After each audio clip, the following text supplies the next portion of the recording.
जी, बिस्मिल्लाह रहमान रहीम। मैं ਤੁਹਾਡਾ ਹੋਸਟ ਫੈਸਲ ਜੱਪਾ। ਤੁਸੀਂ ਵੇਖ ਰਹੇ ਹੋ ਜੱਪਾ ਪੰਜਾਬੀ ਟੀਵੀ।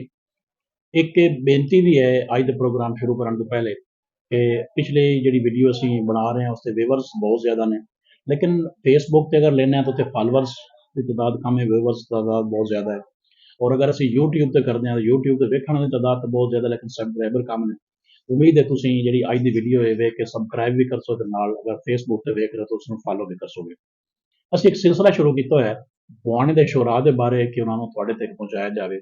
ਤਾਂ ਤੋਂ ਮੈਂ ਆਖ ਰਿਹਾ ਕਿ ਤੁਸੀਂ ਉਸ ਦੇ ਨਾਲ ਜਿਹੜਾ ਤੁਸੀਂ ਸਬਸਕ੍ਰਾਈਬ ਕਰਦੇ ਹੋ ਨਾਲ ਬੈਲ ਦਾ ਆਈਕਨ ਵੀ ਦਬਾ ਦਿਓ ਤਾਂ ਕਿ ਅਗਲੀ ਆਉਣ ਵਾਲੀ ਹਰ ਵੀਡੀਓ ਤੁਹਾਡੇ ਤੱਕ ਸਾਡੀ ਸਾਂਝੀ ਹੋ ਸਕੇ। ਸਾਡੇ ਅੱਜ ਦੇ ਸ਼ਾਇਰ ਨੇ ਮਕਸੂਦ ਤਲਾ ਗੰਗਵੀ। ਤਲਾ ਗੰਗਵੀ ਜਿਵੇਂ ਨਾਂ ਤੋਂ ਹੀ ਜ਼ਾਹਿਰ ਹੈ ਇਹ ਤਲਾ ਗੰਗ ਦੇ ਵਿੱਚ ਪੈਦਾ ਹੋਏ, ਲੇਕਿਨ ਤਲਾ ਗੰਗ ਦੇ ਵਿੱਚ ਪੈਦਾ ਹੋਣ ਤੋਂ ਬਾਅਦ ਜਲਦੀ ਹੀ ਇਹਨਾਂ ਦਾ ਖਾਨਦਾਨ ਗੁਆਂਢ ਆ ਕੇ ਵਸ ਗਿਆ।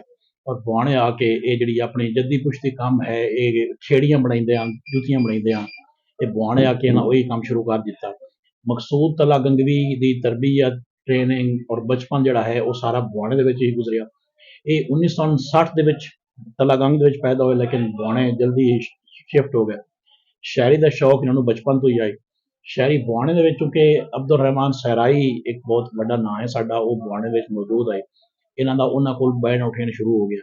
ਅਬਦੁਲ ਰਹਿਮਾਨ ਸਹਿਰਾਈ ਤੋਂ ਹੀ ਮੁਤਾਸਰ ਹੋ ਕੇ ਸ਼ਾਇਰੀ ਸ਼ੁਰੂ ਕੀਤੀ ਔਰ ਬਾਅਦ ਦੇ ਵਿੱਚ ਇਹ ਬਹੁਤ ਅੱਛਾ ਦੌਰ ਲਿਖਦੇ ਰਹੇ। ਬਦਕਿਸਮਤੀ ਨਾਲ ਇਹ ਨਸ਼ੇ ਜਿਹੀ ਲਾਨਤ ਦਾ ਸ਼ਿਕਾਰ ਹੋ ਗਏ ਔਰ ਉਸੇ ਵਜ੍ਹਾ ਤੋਂ ਫਿਰ ਇਹਨਾਂ ਦੀ ਮੌਤ ਵੀ ਵਾਕਿਆ ਹੋ ਗਈ। ਇਹਨਾਂ ਦੇ ਨਾਲ ਤੁਹਾਡੇ ਸ਼ੇਅਰ ਅਸੀਂ ਸਾਂਝੇ ਕਰਦੇ ਹਾਂ ਜੀ ਮਕਸੂਦ ਤਲਾ ਗੰਗਵੀ ਦੇ। ਤੁਸੀਂ ਇਹਨਾਂ ਦਾ ਇੱਕ ਮਿਸਰਾ ਜਿਹੜਾ ਹੈ ਉਹ ਬਾਕਾਇਦਾ ਜ਼ਰਬੁਲ ਮਿਸਲ ਬਣ ਗਿਆ। ਮੈਂ ਤੁਹਾਨੂੰ ਉਹ ਸ਼ੇਅਰ ਥੋੜਾ ਸ਼ੇਅਰ ਕਰਦਾ ਜਿਹੜਾ ਕਿ ਮਿਸਰਾ ਇਹਨਾਂ ਦਾ ਜ਼ਰਬੁਲ ਮਿਸਲ ਬਣਿਆ। ਭਾਵੇਂ ਨੱਕ ਤਾਈਂ ਹੋ ਕੇ ਗੁਜ਼ਰ ਕੀਤੀ, ਤੈਨੂੰ ਕਾਈ ਤਕਲੀਫ ਜਣਾਈ ਨਹੀਂ।